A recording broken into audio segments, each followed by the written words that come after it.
Kalau benar Tuhan itu maha kuasa, kenapa enggak dia ciptakan manusia satu agama aja?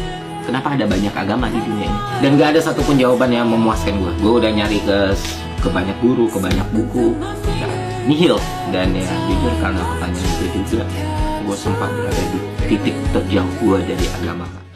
Bismillahirrahmanirrahim. Sebelumnya saya mohon izin untuk stitch videonya Bang Ferry Irwandi. Dari pertanyaan beliau ini sangat menarik sekali saya kira. Video ini saya buat untuk berbagi pengetahuan saja, barangkali juga dibutuhkan oleh teman-teman yang lain.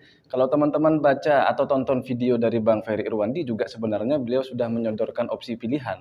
Yakni beliau mengutip surat Al-Maidah ayat ke-48. Nanti teman-teman bisa tonton video fullnya. Baik, beliau mengajukan pertanyaan, yakni kalau Allah itu maha kuasa, kenapa Allah malah menjadikan banyak umat?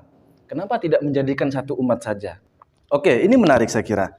Pertanyaan tentang kalau Allah itu maha kuasa, kenapa tidak menjadikan satu umat saja? Ke sini arahnya. Pertanyaannya, kenapa harus ke sini? Apakah kalau Allah menjadikan banyak umat itu tidak menunjukkan bahwa Allah itu maha kuasa? Kita akan buktikan. Nah, bukti bahwa Allah itu tetap maha kuasa dengan menjadikan banyak umat ini, saya tulis dalam beberapa pilihan di sini. Pertama, ketika Allah itu menjadikan banyak umat, baik itu yang menyembah dia ataupun tidak menyembah dia, itu justru akan menunjukkan bahwa Allah tidak butuh disembah oleh siapapun. Bukankah itu malah menunjukkan bahwa Allah itu maha kuasa, Allah tidak butuh dengan kita semua, sehingga Allah menjadikan banyak umat, tidak menjadikan satu umat saja. Itu yang pertama. Kemudian kalau timbul lagi pertanyaan, loh, kalau memang Allah tidak butuh disembah oleh kita, kenapa Allah memerintahkan kita untuk menyembah dia? Kita bisa ke poin yang nomor 2. Perintah Allah untuk menyembah itu adalah rahmat dari Allah. Perintah menyembah Allah adalah rahmat dari Allah. Jadi ketika Allah memerintahkan kita untuk menyembah Allah, itu bukan menunjukkan Allah butuh disembah. Allah itu maha kuasa dan qiyamuh binafsihi, tidak butuh dengan sesuatu apapun. Sehingga perintah Allah untuk kita menyembahnya itu adalah bukti bahwa Allah itu memiliki cinta kasih. Menunjukkan kepada rahmatnya Allah. Kemudian yang ketiga, ketika kita mengajukan pertanyaan, kenapa Allah menciptakan kita menjadi banyak umat? Kenapa tidak menjadikan satu umat saja? Nah, pertanyaannya, kemauan seperti itu kemauan siapa? Yakni menjadikan satu umat saja itu kemauan siapa? Kemauan kita apa kemauan Allah? Tentu saja itu kemauan kita. Karena faktanya Allah menciptakan kita menjadi beragam umat. Artinya Allah tidak menghendaki menjadikan kita satu umat. Kehendak Allah atau kemauan Allah adalah kita dijadikan umat yang beragam. Maka menjadikan kita jadi satu umat saja itu adalah kemauan kita sebenarnya yang tidak Allah penuhi. Sehingga hal tersebut menunjukkan bahwa Allah itu maha Al-Qahar. Allah memiliki sifat atau asma yang disebut Al-Qahar. Yakni Allah maha otoriter, Allah memiliki kekuasaan mutlak kepada diri kita, yang mana kehendaknya, kemauannya, keinginannya, dan kekuasaannya tidak bisa kita intervensi sama sekali. Itu menunjukkan kekuasaan Allah secara mutlak.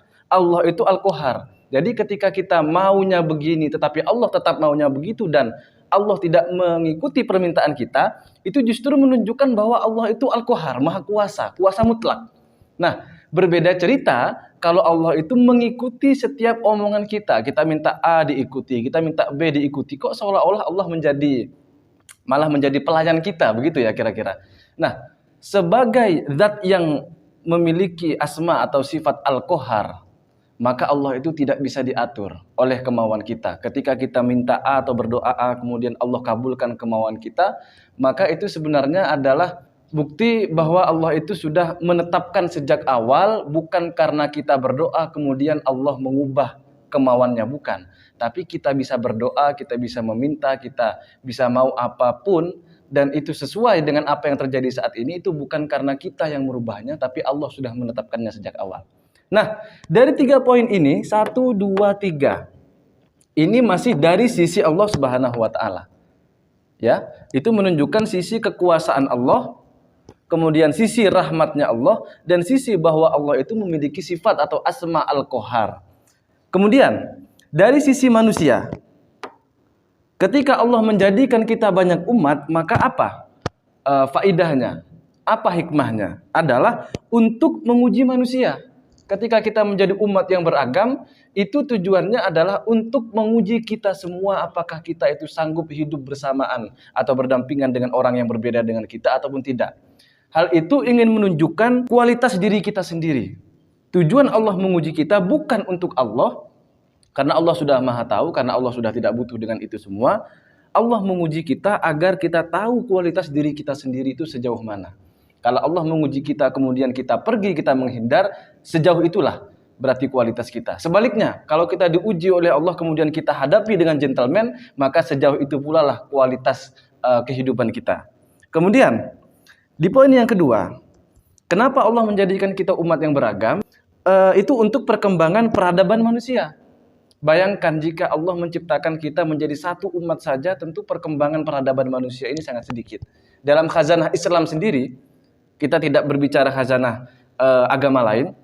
Dalam khazanah keislaman sendiri kalau kita perhatikan, karena kita berbeda dengan yang lain dalam fikih misalnya, dalam ilmu fikih atau ilmu hukum Islam, jurisprudensi Islam, maka kita akan mendapati banyak sekali perkembangan hukum dan khazanah keislaman tentang fikih gara-gara perbedaan itu. Kemudian yang kedua, misalnya dalam perbedaan kita sesama umat manusia tentang konsep teologi, maka itulah yang akan mengantarkan kita pada perkembangan khazanah intelektual Islam yang begitu pesatnya sehingga kita menjadi umat yang maju, bahkan kita pernah mencapai masa kejayaan keemasan umat Islam pada saat itu. Dan perbedaan-perbedaan yang lain itu untuk perkembangan peradaban umat manusia sebenarnya. Apalagi kalau itu perbedaannya tidak hanya sebatas lintas mazhab dalam satu umat Islam, tetapi perbedaan tersebut di luar agama, antar agama, yakni Islam dengan non-Islam misalnya, itu justru akan menjadi pemicu semangat, menjadi ajang untuk berlomba-lomba agar kita memajukan peradaban ini. Oke, dengan demikian maka kelima poin ini sudah cukup untuk membuktikan atau untuk menjawab bahwa ternyata ketika Allah menjadikan kita banyak umat, itu menunjukkan bahwa Allah juga maha kuasa begitu. Nah, apakah itu berarti bahwa Allah tidak sanggup untuk menjadikan kita menjadi satu umat saja? Tentu saja sanggup. Nah, ini perhatikan kalau kita mengkaji dalam kitab-kitab ulama klasik dalam Islam, dari mazhab Asy'ariyah misalnya atau Asy'ariyah, Ahlus Sunnah wal Jamaah, ada konsep kekuasaan Tuhan itu begini. Ini kita hapus. Nah, kekuasaan Tuhan, kuasa Allah. Ketika kekuasaan atau kudrohnya Allah itu berelasi berhubungan dengan semua makhluk, maka relasi itu menjadi tiga hal. Yang pertama disebut dengan suluhi qadim, yakni Allah itu sebenarnya bisa saja, Allah mampu untuk melakukan sesuatu yang itu tidak terjadi sekarang. Disebut suluhi qadim. Kemudian yang kedua ada yang disebut dengan tanjizi hadis. Tanjizi hadis ini yang dimaksud adalah ketika Allah menciptakan kita, yang mana kita ini baru diciptakan, awalnya tidak ada, sekarang menjadi ada, itu adalah bukti kekuasaan Allah. Kemudian yang terakhir adalah qabdah. Qabdah ini secara bahasa artinya genggaman. Yang dimaksud adalah genggaman kekuasaan Tuhan. Jadi seperti ini. Ketika Allah telah menciptakan kita, apakah kemudian Allah itu lepas tangan atau berlepas diri dari kita? Tidak. Allah tetap mengatur kita semua dengan kekuasaannya. Keberadaan kita akan terus menjadi ada dalam genggaman kekuasaan Tuhan. Ketika nanti misalnya apa yang belum ada itu tetap tidak ada sampai sekarang, seperti kita dijadikan satu umat oleh Allah. Nah, itu masih dalam kekuasaan Tuhan. Apakah berarti misalnya begini, ketika tangan saya ini tidak pernah digunakan untuk mengangkat emas 20 kg, apakah itu berarti tangan saya tidak mampu untuk mengangkat emas yang 20 kg tadi itu? Tentu saja tetap mampu, tapi tidak pernah saya realisasikan, tidak pernah saya coba, karena memang tidak ada juga emasnya.